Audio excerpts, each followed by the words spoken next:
All right. Hello, everyone, and welcome to the Interoperability Between Chains panel discussion at ZCon 2 Lite. I am your host, John Light, and I am joined today by Christopher Goes, Matt Luongo, Maximilian Roscoe, and Zuko Wilcox to have what I think is going to be a very interesting discussion about the emerging standards and protocols that are being used for interoperability between chains. Before we dive into the topic, I want to give the panelists a chance to introduce themselves and share a bit about their work as it relates to cross-chain interoperability. We'll start with Christopher Goes. If you could please take 60 seconds or less, introduce yourself and how your work relates to cross-chain interoperability. Absolutely. 60 seconds sounds like a long time, but I'll try not to exceed it. I'm Christopher. At present, I work on the Anoma project, which is interested in providing privacy to both on-chain and cross-chain bartering. In the past, I served as lead architect of the IBC protocol in Cosmos, which is very relevant to both private and non-private cross-chain transactions. Also, as an added fun fact, a long time ago, I wrote the first version of the Zchain block explorer, which has nothing to do with interoperability, but has lots to do with Zcash. Maybe it will support multiple chains in the future that it would have something to do with interoperability. Awesome. Thanks Thrilled so to be much, here. Chris. Cool. Thank you. And next we'll have Matt Luongo, if you want to introduce yourself. Sure.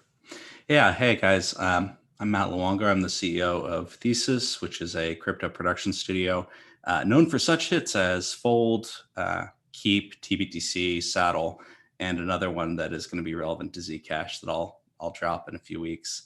So excited to be here. I think as far as interop, we build TBTC at Keep, which means that we're focusing on side chains where one of the chains involved isn't quite able to be as smart as something that could do, for example, IBC.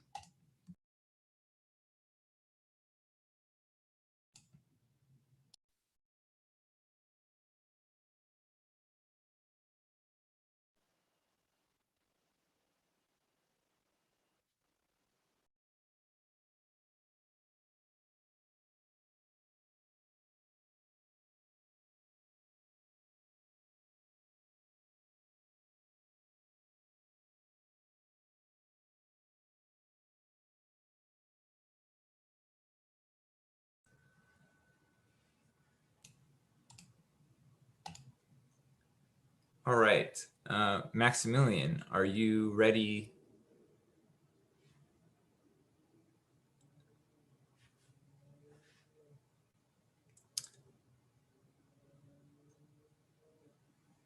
Maximilian, I don't think we can hear you.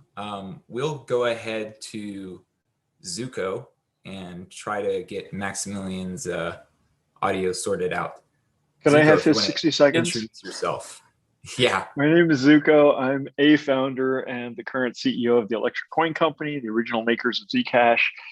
And I'm going to use my 60 seconds to say, I think there are three things you can do with interop. You can have a Zcash coin be more useful by allowing it to be represented on another blockchain, which adds utility to the Zec coin and presumably makes more demand and increases the price.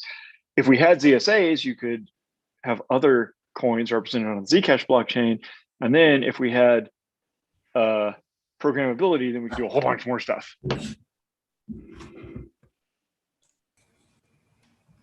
All right. Well, thank you for the introduction, Zuko, and providing some additional context. Maximilian, do we have your audio working? Yeah, can you hear me now?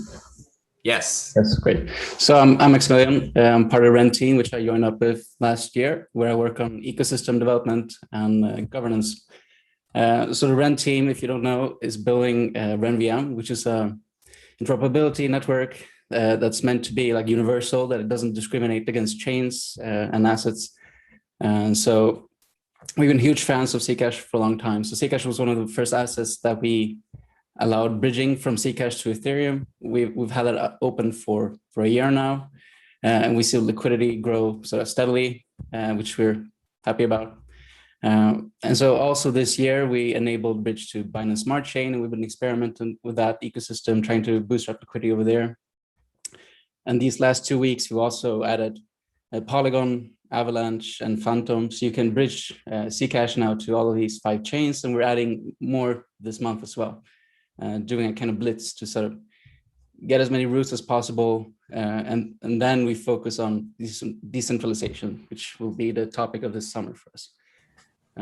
So wrapping is one use case, but we're also looking into sort of how developers can build or launch smart contracts on RenVM itself. So you can have sort of cross-chain smart contracts that can listen to events going on one chain and then do something else on a different chain.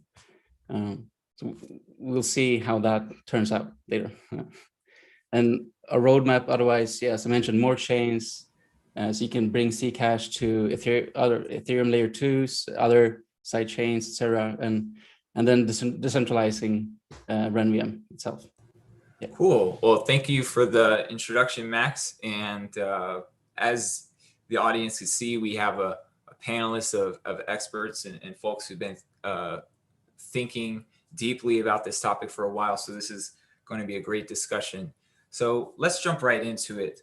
The first question I have, so they say that anonymity loves company. More users of an anonymity protocol results in a bigger anonymity set, which improves anonymity for all users. But in a cross-chain world, the anonymity set of a shielded pool starts to become fragmented across multiple shielded pools on multiple chains. I want to pose the question to the panelists, whoever has thoughts on this. Is this a problem? And if so, are there any solutions? Feel free to just speak up. Yes. I don't think it's a problem. No.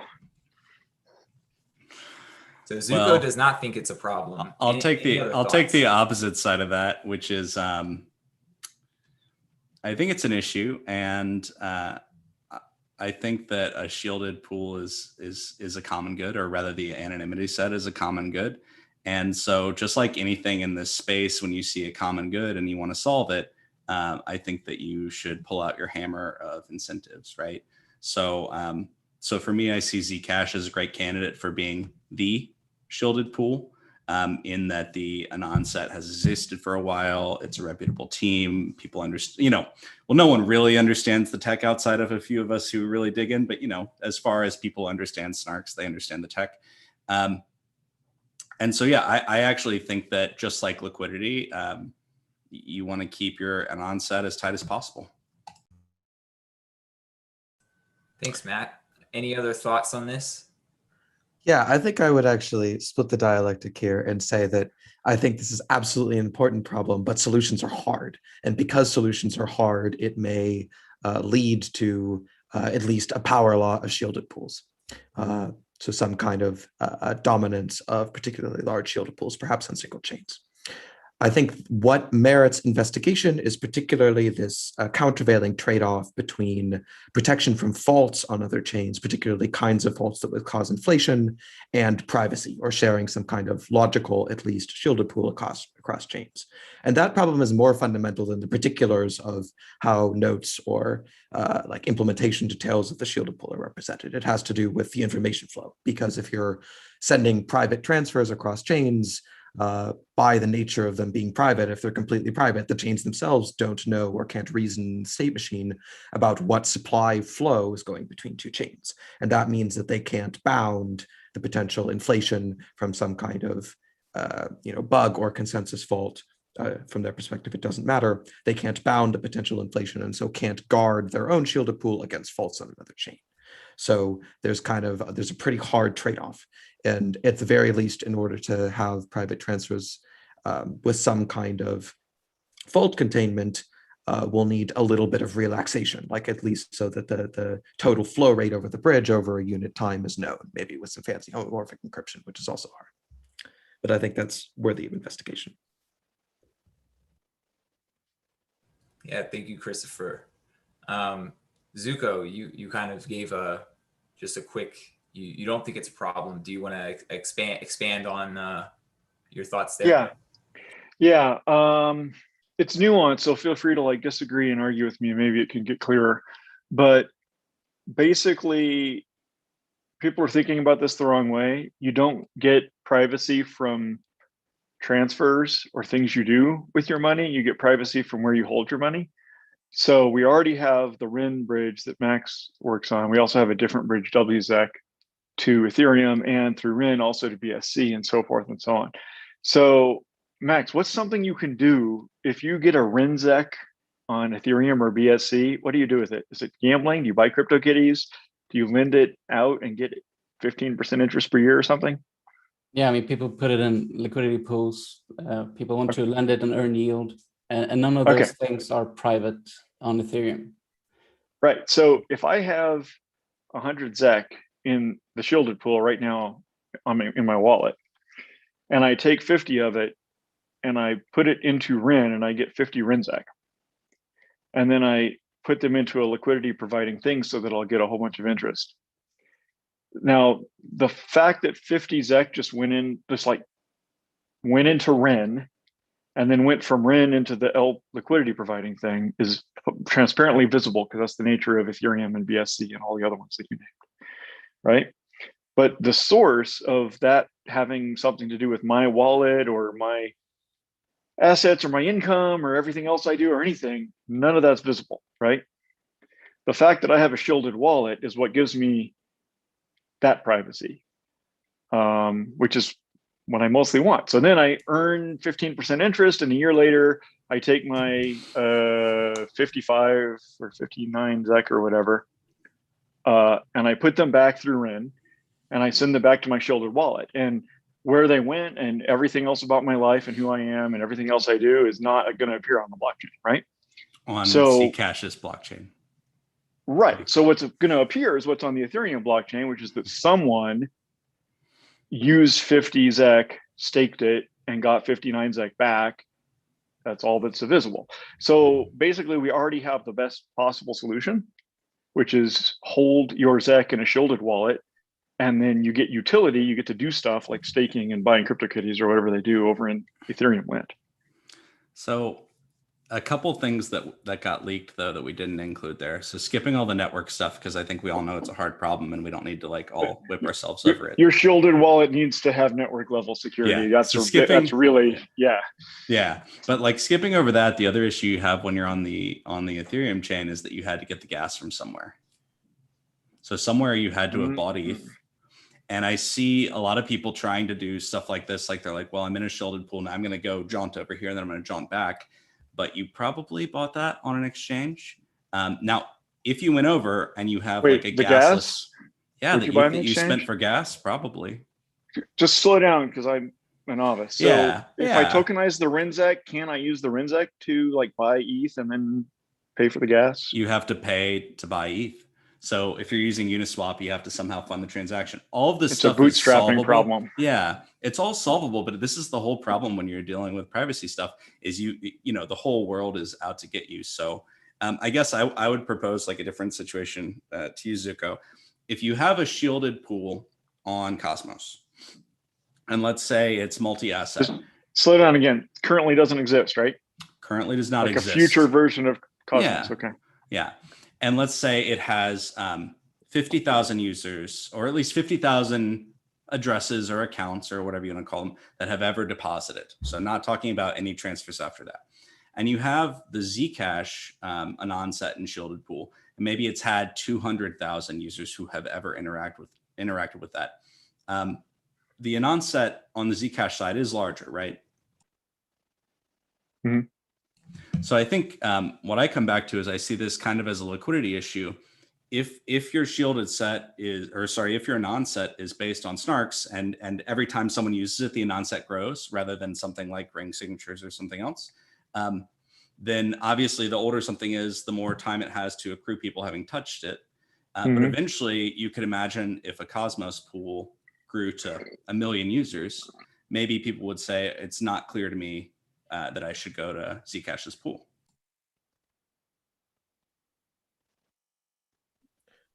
One other point I want to throw, or design consideration I want to throw into the mix here, is that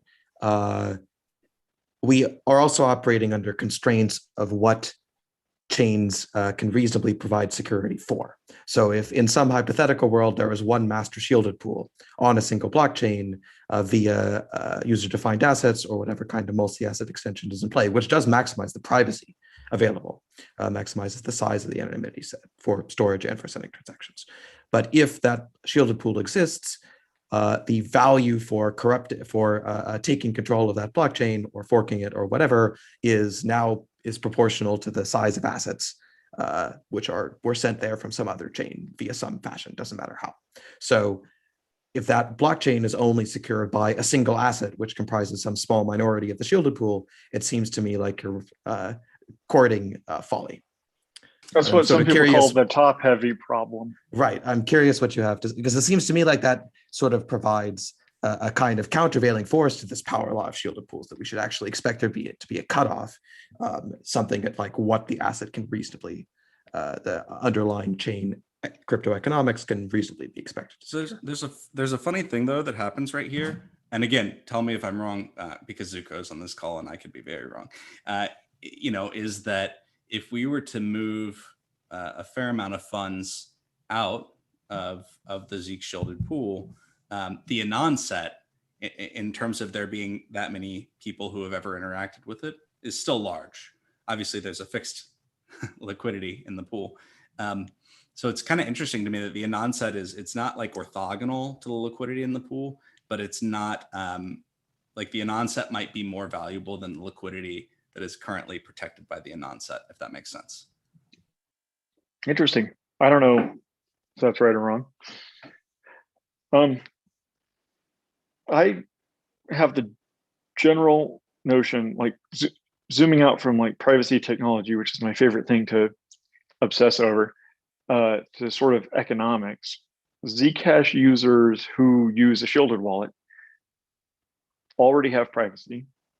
My claim is that they basically, modulo network level improvements that we need to deploy, retain that privacy when they use their shielded ZEC through REN on transparent Ethereum.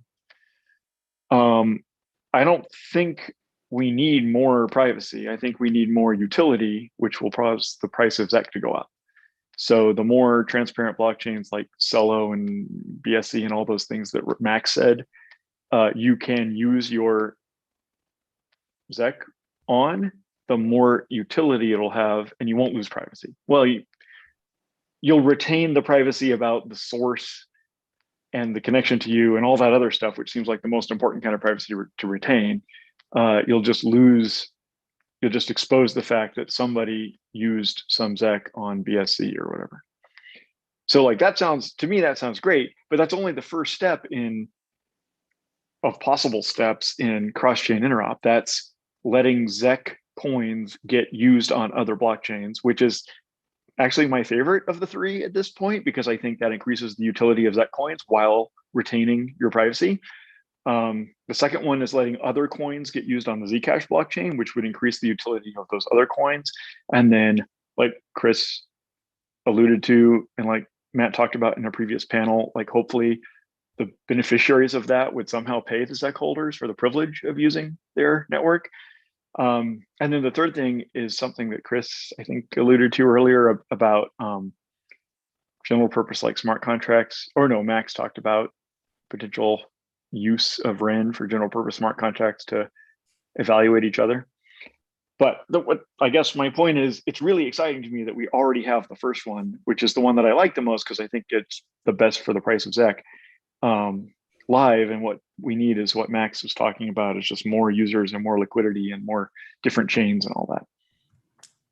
Cool. I want to jump to another question. This is a super interesting topic, and perhaps we can circle back to some of these points towards the end. But Zuko, you've alluded a few times now, and a couple of other people have as well, to this ability for not only to have Zcash kind of transported to other chains, but also for the ability for other assets to come to the Zcash chain. Now I saw that Stephen Smith from Electric Coin Company just posted a thread yesterday talking a bit about Zcash shielded assets, which is this new proposed term for the previously known as user-defined assets, and how ECC is now working with George Mason University to study the effects of having multiple assets on Zcash. I'm wondering, from your perspective, if you can share any more about like what are some of the questions that you hope to have answered by this study? What are kind of some of the concerns you have, if any, going into it? And are these questions and concerns also relevant for other blockchains that support multiple assets?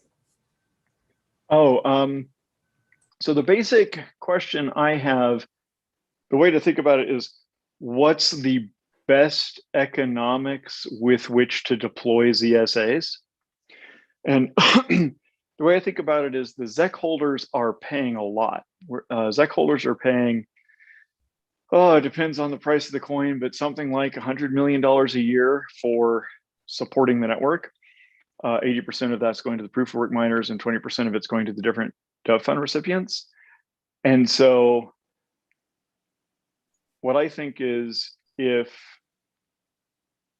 owners of other assets like Bitcoin or whatever are going to get the use of the Zcash network and the benefits thereof, we don't want the ZEC holders to be paying the costs and the other token holders to be reaping the benefits.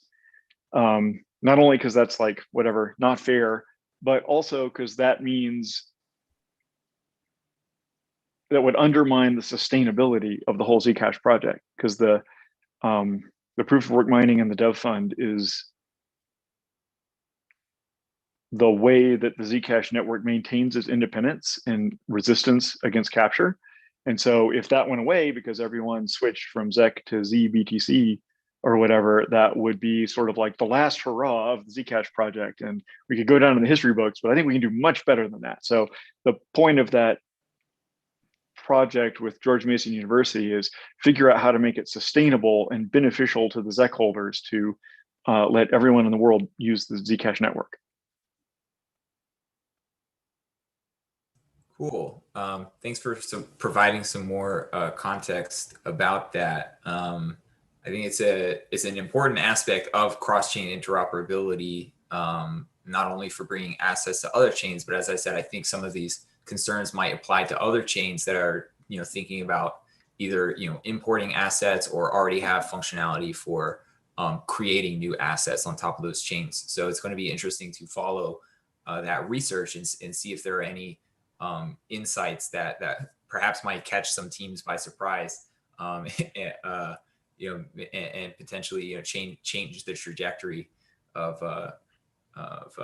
tokenization and cross-chain interop. Shifting gears a little bit, talking about speaking about bringing assets to other chains, we have two different projects that are focused specifically on this call here. So Matt and Max, you're both working on protocols that are bringing assets from other chains to Ethereum. And it sounds like Ren's experimenting with some other chains as well now. Although there are a growing number of privacy protocols on Ethereum, such as Tornado, Aztec, Zero Pool, the vast majority of the activity is still happening in public, in unencrypted, unshielded smart contracts, based on like what about your users' activity on these public chains. What are some of the top things that people are doing with their either TBTC or REN assets? Like, practically speaking, what is this cross-chain interoperability? What are these protocols being used for? Matt, if you want to go first. Yeah, sure. So there's like the light side and the dark side, I think, of what people do with their money. once you get someone's collateral on Ethereum, it's just like another token on Ethereum. And so I guess the question is like, what do people do with their money on Ethereum? And some of it is like really wholesome. I got in early. Now I want to take out a USD loan. I don't want to involve a bank. I have enough ETH or enough BTC or whatever. And so now you can take out a loan. You can use Maker. That's actually why I started working on TBTC. Is I was tired of like I didn't want to have a mortgage when I had Bitcoin. Why couldn't I just get a loan against my existing collateral? And so I think that that's part of it, and that's just like a great story. And then the other part is like the decentralized slot machine that we've all built with DeFi, where it's some mix of really helpful financial tools where you can like leverage and get your exposure just right. But then like, just like people are printing tokens and speculating and turning that into yield. So, so it's a mix of things. I think it's healthy, but I think the answer is the same thing that they do with any other token. Cool.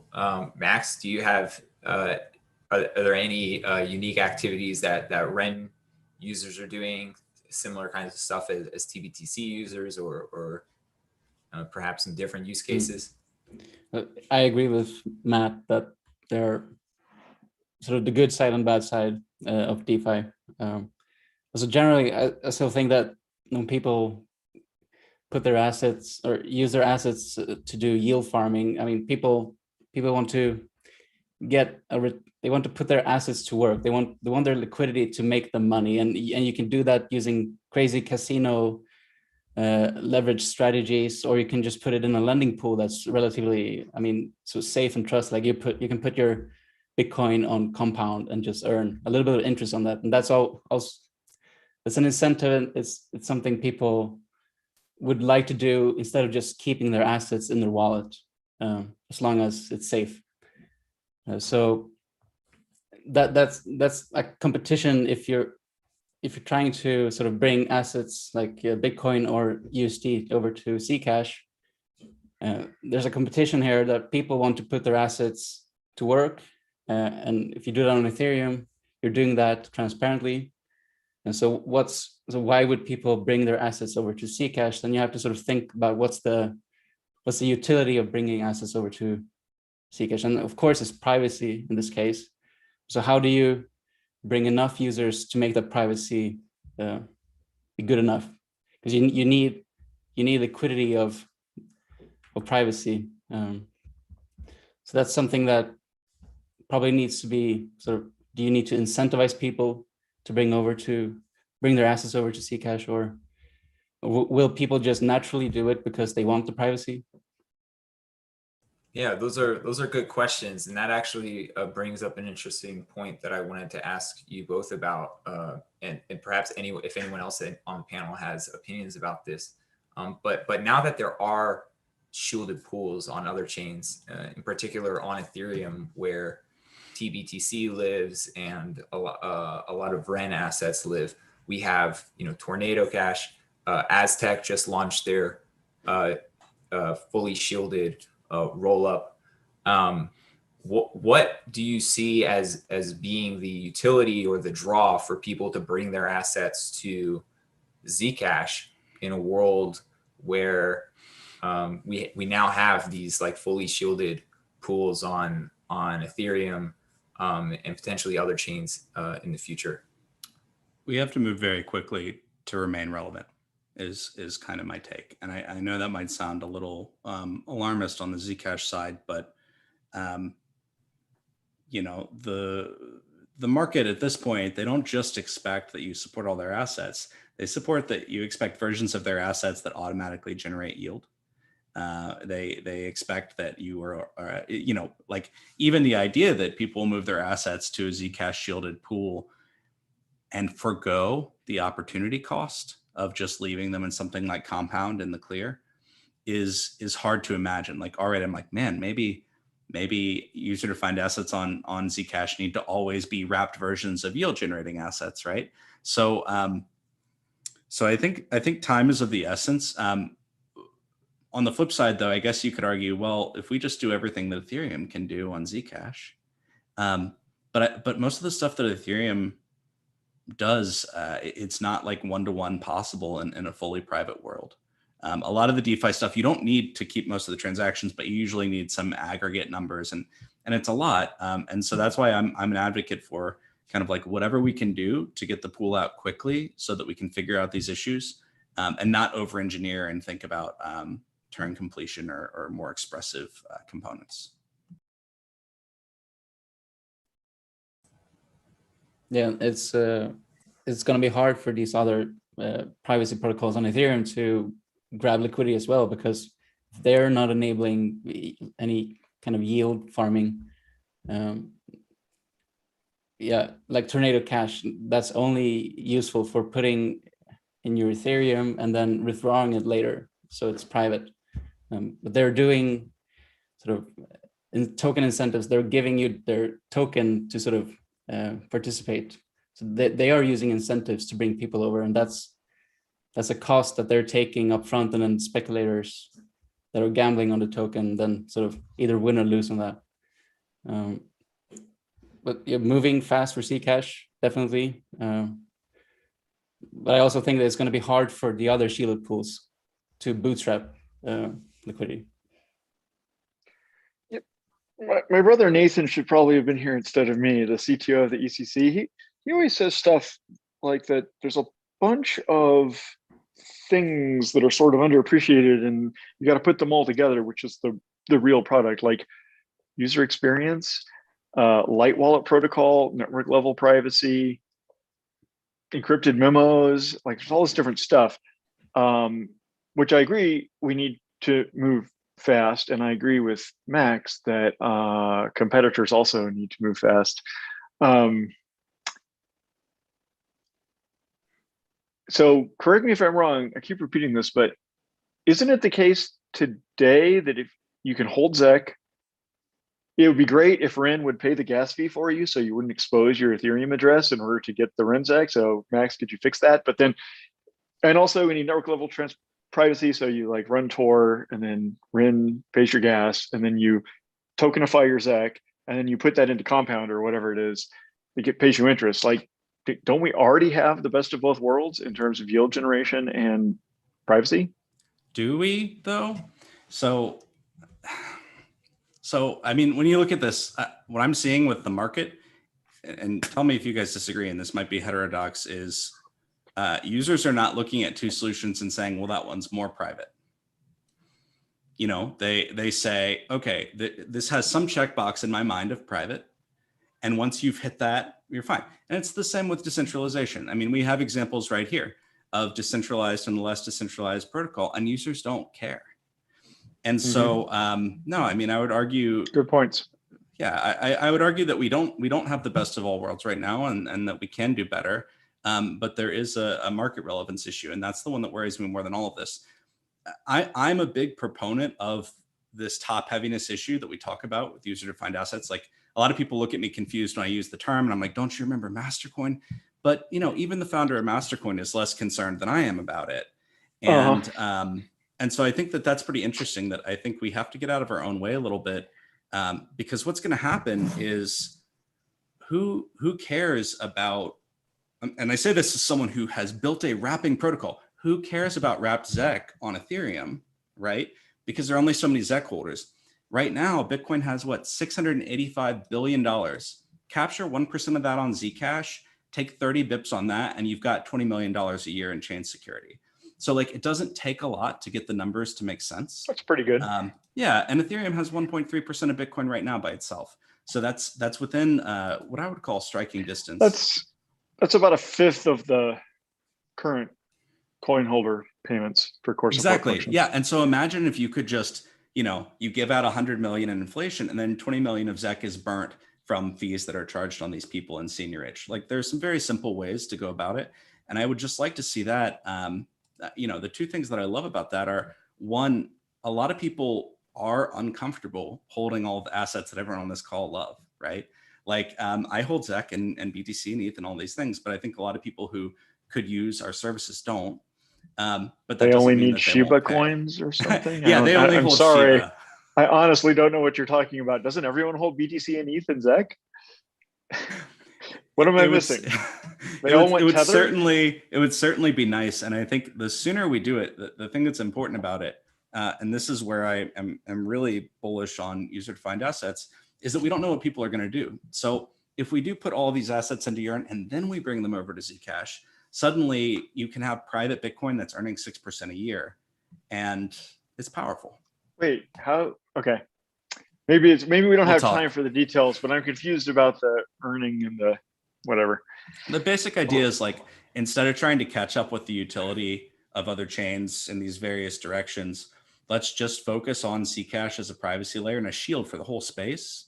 And then on, for example, on Ethereum, you can drop WBTC or TBTC or RenBTC into these protocols, and they'll give you an asset that the underlying is growing. And so then when you were to take it out of the pool, you would get more of the underlying. Oh, cool. He's talking about like shielding like C tokens or A tokens or Exactly. something. That makes Okay, sense. that's a really interesting vision, Matt, and we should definitely continue the conversation offline, I think. But we only have a few minutes left in the panel. If there are any questions, I'm watching the chat for questions. Please drop any questions in the chat, and we'll get to it. But while we're waiting on that, I want to ask Christopher. You're in a unique position in that you have experience building a blockchain interoperability protocol, IBC, and now you're also working on a blockchain with strong privacy as well. Based on your experience, is there anything missing that is still needed to kind of build a full stack, privacy preserving, cross-chain user experience? Fast, fully homomorphic encryption.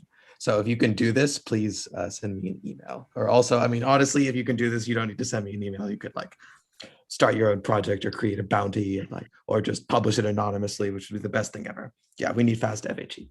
Modulo that, what I wanted to kind of say earlier, and now I could tie into this, the question which I think should be keeping us at night, even if it's not currently keeping us up at night, so I apologize in advance, is whether there are trade-offs between privacy and utility, including and perhaps especially in the interoperability case when we're dealing with multiple assets that are like extremely fundamental, or even at the level of until we have a FHE, we can't do this. You were talking about, Matt, that a bunch of DeFi can't be done in the limited model, which a system with only ZKPs has, because you can't deal with like private accumulated state, like a counter or something like this. And a lot of DeFi protocols need stuff like that. My question is, does this impose opportunity cost that we'll never be able to get rid of in keeping your assets shielded? Will it always be possible to create a wrapped thing which does the same, which has the same, regardless of how yield is generated, whether or not the underlying mechanics are, I don't know, pro-social or speculative or whatever?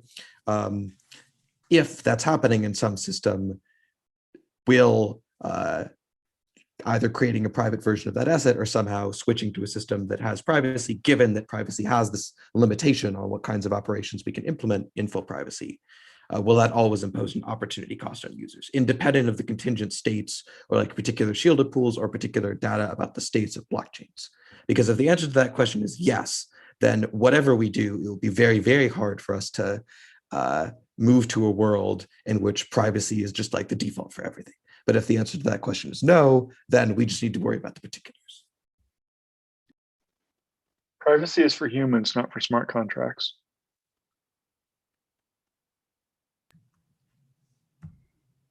I like it. We don't need privacy everywhere. We just need to protect the humans, and we can already do that. Something to think about for sure. So I think we have 1 minute left here before we're done. So to avoid going over, I just want to thank you all very much for joining the panel. I hope we can keep the conversation going offline, perhaps in the Zcash community forum, the Zcon Discord, Zcash Twitter, wherever the conversation happens. I hope we can continue it. Thank you all for joining, and thank you to the audience for tuning in. Thanks a lot, y'all. Thanks for having me. Looking forward to more of Thank you. this. Likewise. Yep. Bye.